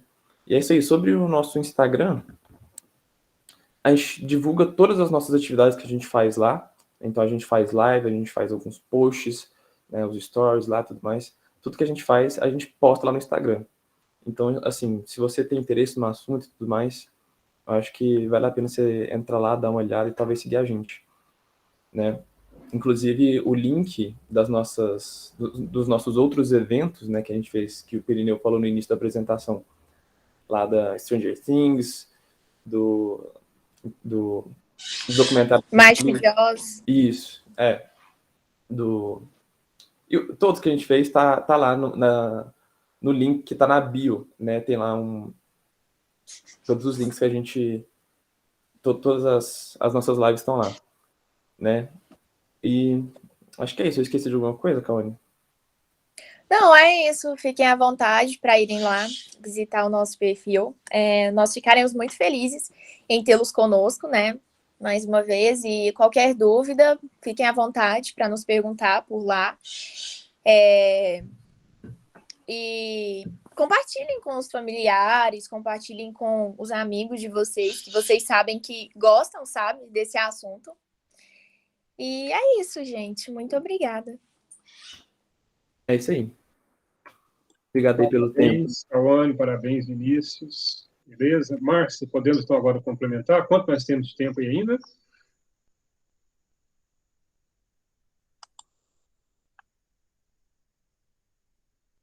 Ok? Bom, então é o seguinte, pessoal, nós vamos agora passar por uma atividade que eu vou propor para vocês, tá? Uma atividade prática para a gente encerrar o nosso minicurso. Ana Luísa levantou a mão. Pode falar, Ana Luísa. Oi, tudo bem? Bom dia. Estou adorando a palestra e eu queria dizer que eu não estou conseguindo acessar a lista de presença. Ah, tá. Mas assim, coloca o seu nome no chat, depois a gente entra em contato direitinho. Acho que a Márcia e a Ana Clara tem como resolver, né, Ana Clara? Márcia. Eu vou colocar aqui o e-mail da extensão, que quem não conseguir assinar a lista tem que mandar este e-mail, tá? Pode ser por alguma coisa relacionada com e-mail, com acesso, com inscrição, tá? Pode ficar tranquila que não vai ser prejudicada, não, tá bom? Muito bem, pessoal. Eu vou, então... Essa parte agora é uma parte a gente vai exercitar um pouco essa questão da filosofia da mente lá no seu primórdio, no seu princípio, é a questão do espanto. Eu vou fazer uma pequena demonstração para vocês de um número matemático e, na sequência, eu vou propor uma atividade. Se a gente não tiver tempo de aguardar até todos revisarem, não tem problema, não. Eu quero que vocês entendam a proposta, né? Então, primeiro, eu vou falar um pouquinho sobre o número π. Tá? Todos vocês conhecem o valor de π, né? Eu queria que vocês colocassem para mim aí o valor de π com 2 casas decimais, por favor. Vamos lá. Agora a gente vai ter uma parte mais interativa. 3.14, todo mundo colocou. Beleza, muito bem. Esse número, uma outra pergunta para vocês. Tá? Esse número ele foi inventado, ele foi descoberto? Quem pode dizer para mim? O que vocês acham? Ele foi descoberto. Beleza. Quem aqui, nós estamos agora com 65 pessoas, quem, além de conhecer o valor a maioria colocou aí, né, 3,14 quando você trabalha com 2 casas decimais, né? Quem aqui sabe explicar o porquê desse número? Coloca sim. Não precisa explicar por enquanto, não. Coloca sim. E quem sabe explicar a origem desse número? Por que nós chegamos a esse valor 3,14? Coloque sim. Os meus alunos do primeiro ano já sabem disso. Então, fiquem, né? E também, assim, existem professores de matemática, claro, que essa área é matemática e filosofia também, né? E que trabalham essa questão com os alunos. Muito bem. O que eu vou fazer para vocês agora é uma demonstração de como se chegou ao π. Mas eu vou me ater também à questão filosófica, não meramente matemática. Por que filosófica? Porque ele envolve espanto. Aquilo que eu falei para vocês lá no início, o Vinícius reforçou na fala dele a questão do espanto, a Kaone falou sobre a questão do objetivo, né, de conhecimento da mente. Então, um espanto levou a várias questões. Uma delas, e acredita-se que foi um cara da escola pitagórica, não o próprio Pitágoras, que um dia fez uma pergunta. Né, lá, sabe-se por que essa pergunta veio à mente dele. Ele perguntou sobre uma possível relação entre a circunferência e o diâmetro. Certo? Então, eu vou fazer essa demonstração para vocês aqui agora. Tá? Vou usar essa fita como circunferência, né? E esse barbante como eu vou usar para o diâmetro. Qual foi a pergunta que ele fez mesmo? Mais ou menos assim: quantos diâmetros de uma circunferência cabem no perímetro? O perímetro é toda essa voltinha aqui, que é basicamente a circunferência. Essa pergunta, ela é uma indagação. Essa pergunta levou a um conhecimento sobre o π, que era um número já existente, mas que alguém não havia descoberto ainda. Vamos fazer como foi, então? Olha, então eu pego aqui. Lembrando, pessoal, que nesse exercício aqui a gente não vai ter uma precisão tão grande como tem, por exemplo, os computadores, né? Mas é para vocês entenderem. Então eu vou perfazer isso aqui, ó. Eu vou encontrar esse tamanho aqui de cordão, ó, daqui, desse meu dedo até aqui, é a circunferência. Certo? Eu vou agora, então, marcar aqui e vou ver quantas vezes ele cabe no diâmetro. Então, eu tenho aqui 1, tá vendo? Um diâmetro. Vou marcar outro, 2, vocês estão vendo aí, claramente, e um terceiro. Ó. Só que sobrou esse pedacinho aqui, ó. Então, mas eu já sei que tem 3. Tem 3 diâmetros e sobrou essa parte aqui. Essa parte aqui, eu consigo fazer mais uma vez? Coloquem sim ou não para mim, por favor. Eu consigo? Não. Perfeito. Aí eu largo para lá? Não. A curiosidade humana vai levá-lo a indagações. Né? O que eu faço, então? Como eu já tenho o diâmetro, né, que é essa medida aqui, eu vou dividir esse diâmetro aqui em 10 partes. E vou ver quantas vão caber aqui. Né? Aí eu vou ver que dessas 4, né, desses 10 que eu cortei do diâmetro em 10 partes, eu vou ter uma parte, mas não chego a 2. Então, eu já sei que é 3,1. Se eu cortar o diâmetro em 100 partes, eu vou chegar a uma fração de 100, que nesse caso é 14. Então, eu tenho 3,14, mas não é exato ainda. Pessoal, por que então que eu posso encontrar o π com infinitas casas? Porque não existe limite matemático, do ponto de vista físico, para que eu possa reduzir, fracionar o diâmetro. Então, se eu fraciono o diâmetro em 1000 partes, eu vou encontrar dentro de 1000. Então, eu já sei, por exemplo, que, colocando, por exemplo, 3 casas decimais, eu vou ter 3,141. Então, de 1000 divisões do diâmetro, eu tenho 141, que não é preciso ainda. Para vocês terem uma ideia, quem tiver curiosidade, depois procure na internet para saber. Existe um recordista, se não me engano, um estudante que lida com computação, né, inteligência artificial, que conseguiu calcular 5 milhares de casas. Entenderam? Então, a precisão ela vai ser só em relação a essa possibilidade de fragmentação. Por isso que é praticamente infinito. E é claro que quanto mais divisões, mais precisão eu terei. Mas adota-se que o número oficial é 3.14, porque isso facilita a nossa vida, né? O Miguel está falando aí que tem um site que é só... Sim, e vocês podem... Aí tem vários sites, vocês podem procurar, mas eu quero dizer para vocês é o seguinte, eu estou dando um exemplo da relação, porque, embora seja um número matemático, é um conhecimento da matemática, a origem dessa resposta, dessa descoberta, ela é filosófica, ela é espanto, ela é querer saber, tá? E agora eu vou propor, então, a nossa atividade agora, porque nós temos um tempinho para ela ainda. Eu só vou desabilitar a câmera aqui um pouquinho, para mim pegar o material aqui, tá? Estão vendo a apresentação?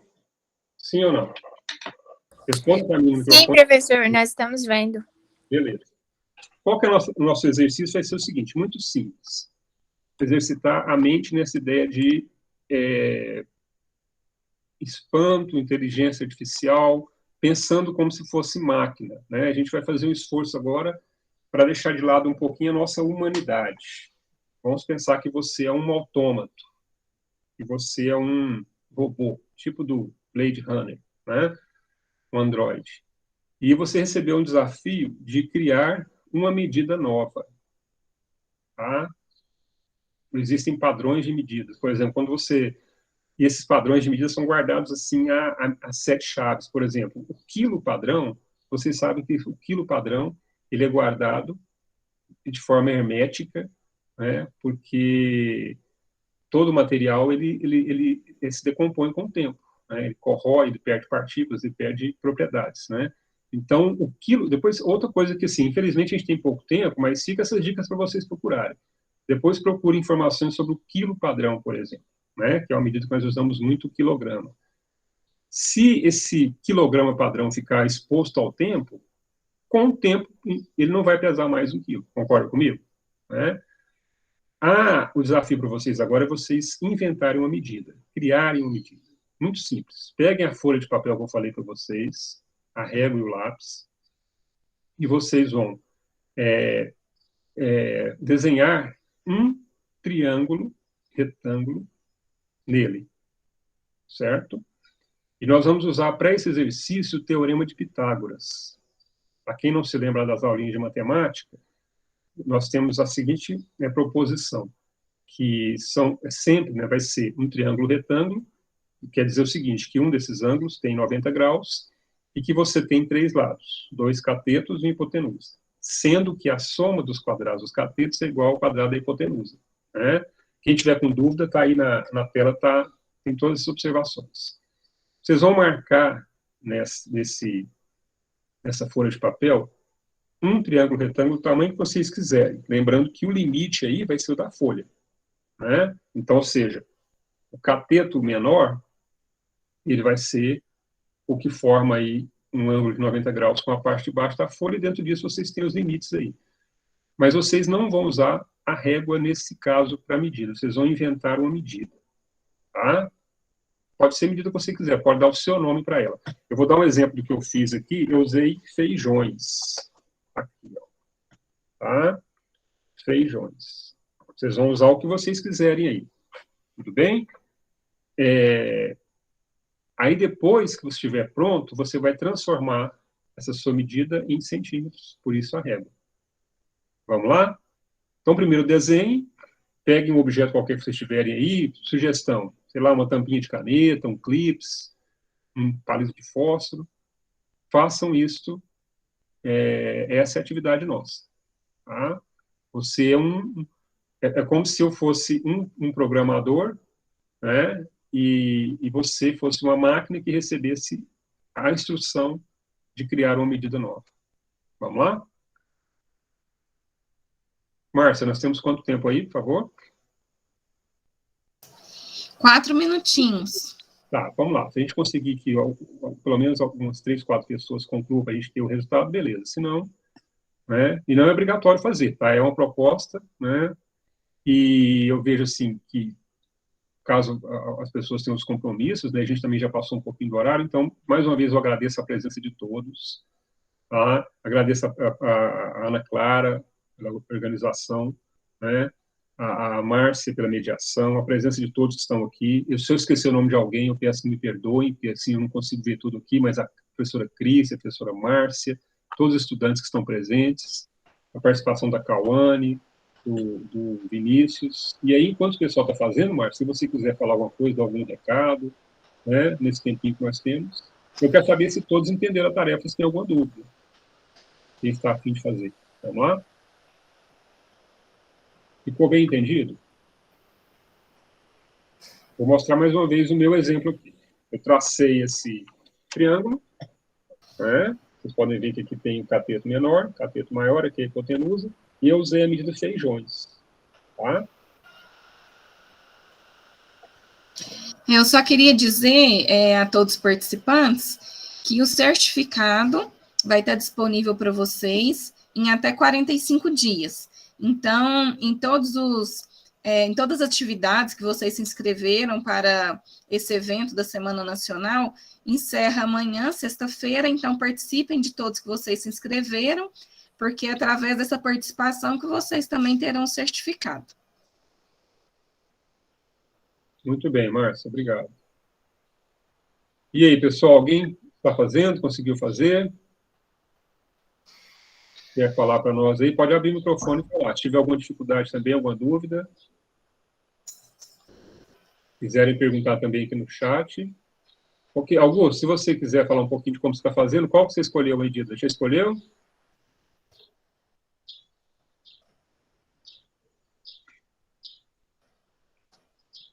Aí, como ficou, no meu caso aqui, eu não fiz a medida ainda, né?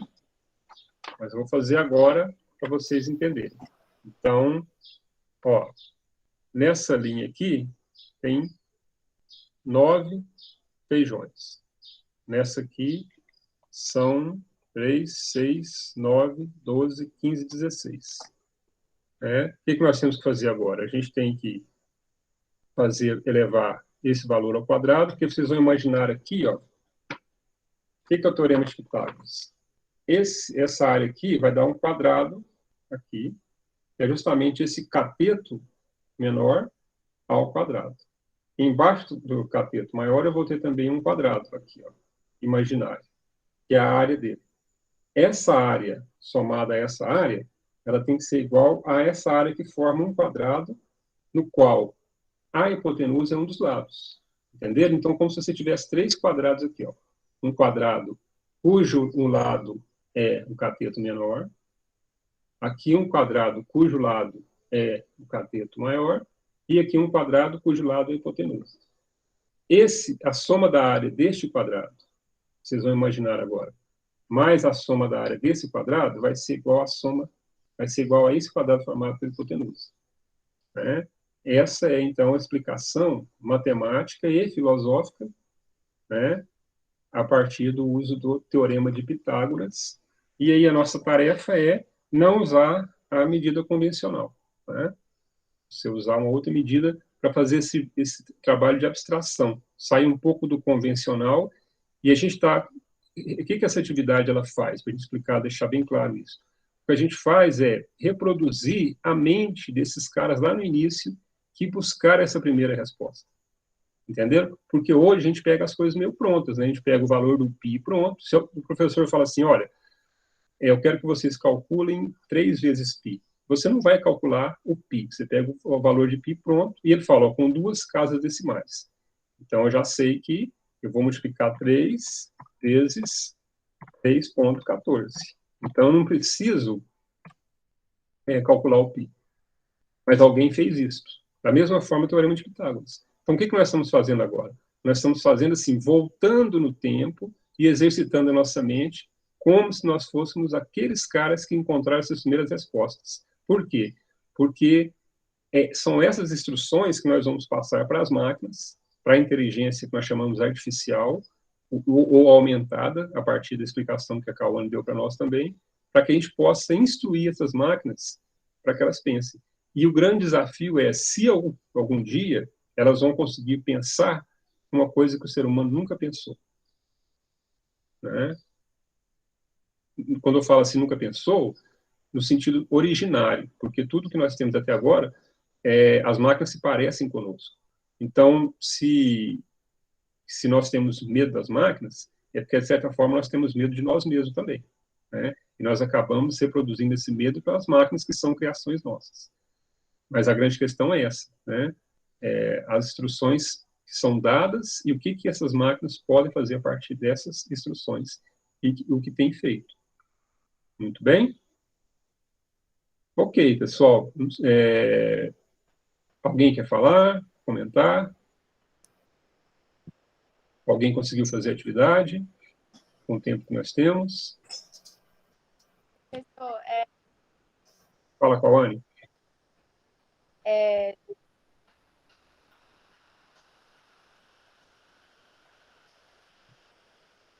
Eu acho que seu fone está desativado.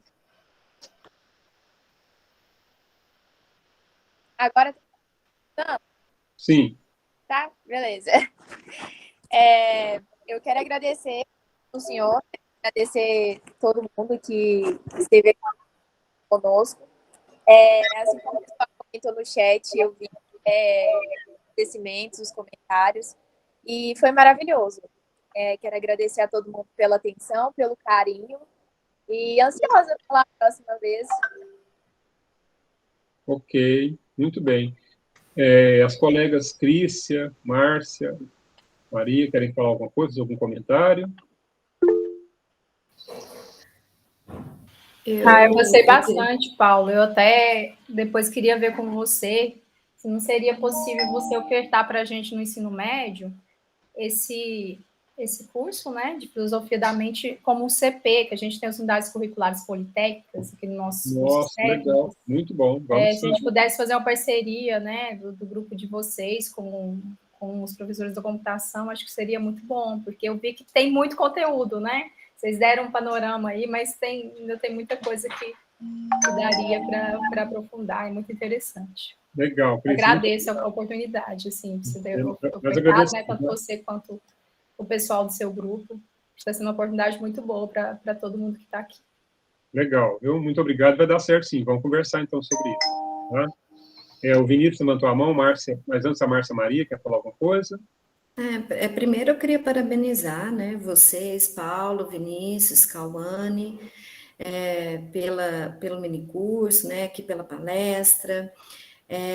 Também é sempre um aprendizado, né? Eu fiz várias anotações aqui, né? Eu já conversei muito com o Vinícius, né? Quando a gente estava lá no campus em 2019, né? E vejo um espaço aí de muita discussão, muita reflexão em relação à arte, né? As perguntas que eu coloquei ali eram mesmo para provocar, né? Porque essa questão da inteligência artificial, né, ou aumentada, né, em relação à arte, a noção de beleza, que é uma questão, assim, de muita reflexão ao longo da história da arte. Acho que ainda tem muito tempo que se explorar ainda, né, então depois a gente vai conversando mais aí, né, mas a princípio queria mesmo parabenizar vocês, tá?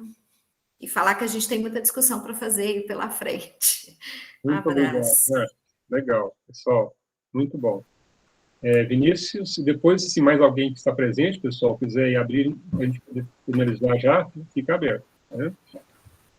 Eu só queria agradecer também pelo tempo aqui, pela oportunidade de vir aqui conversar com vocês sobre esse tema. Eu acho muito legal poder, sempre que possível, vir aqui discutir sobre isso e tudo mais com todo mundo aqui.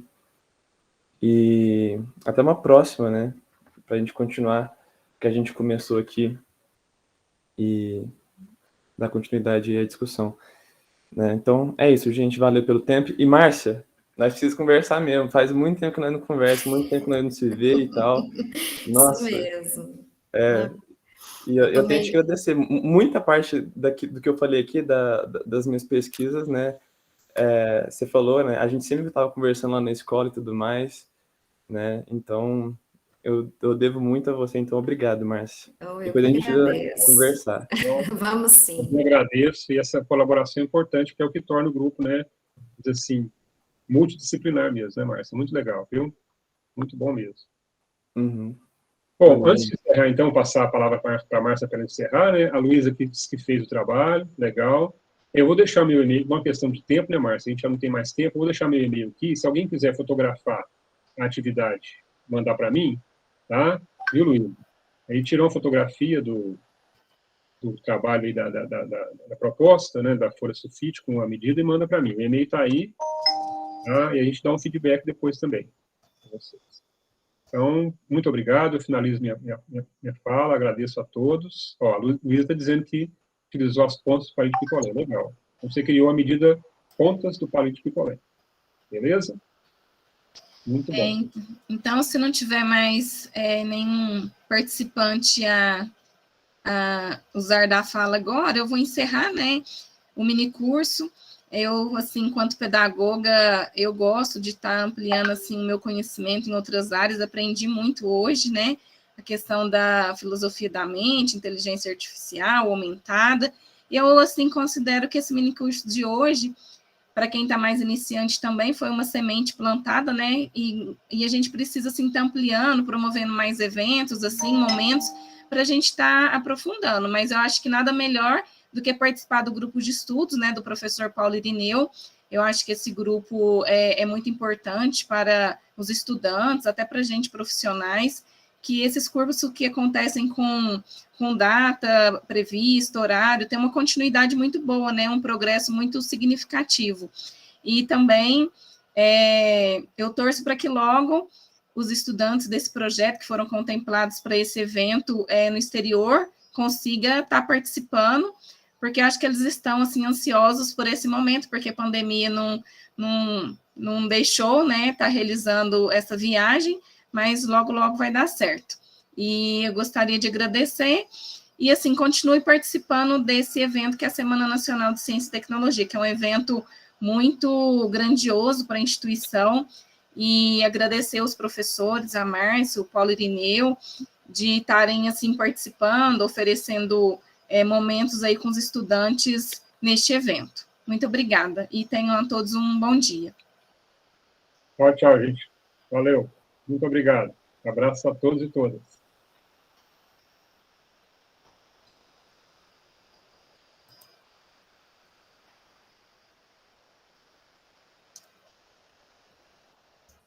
Márcia, muito bom, viu? Legal. Teve ótimo.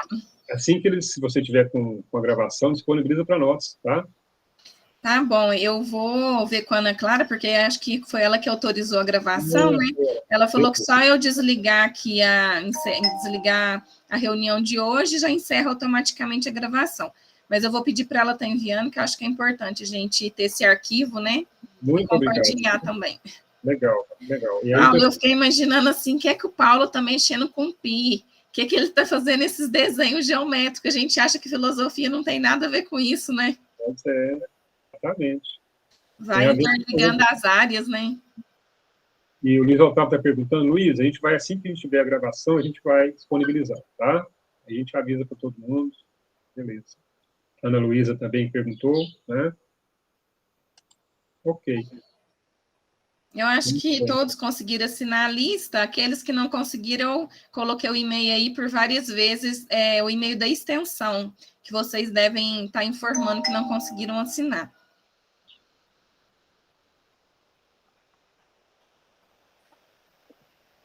Ok, legal. E tivemos, Paulo, não sei se acompanhou, quase que a oficina toda, mais de 70 participantes. Foi, eu estou observando aqui. Chegou a 80, aí ficou na média de uns 78 por muito tempo, e muito teve bom. Um número, assim, representativo, assim, muito bom até o final. Muito bom, legal. Para nós foi uma experiência muito boa. Muito bom mesmo. E este mini curso que você ofereceu, ele esgotou as inscrições, teve aluno que veio participar, porque o máximo era 98, porque tinha que contar eu e você, né? Isso. E como os mediadores, então, assim, teve mais de 98 inscritos. Mas a gente falou que eles podiam tentar participar mesmo sem inscrição, né? Que às vezes sobrariam vaga no momento. Nossa, que bacana, legal. E aí depois, assim, a gente pode ter uma maneira também de ofertar em outro momento para quem estiver interessado e não conseguiu também, tranquilo. Isso, tá? Com certeza. Vamos encontrar outras oportunidades, né? Legal. Muito bom. Beleza, então acho que a gente pode encerrar, né? Posso encerrar aqui a reunião? Já, feito sim, tudo certo, o pessoal já saiu. Mais uma vez, então, abração, viu? Muito obrigado por tudo, para todos vocês. Imagina, vamos juntos sempre, né? Ok.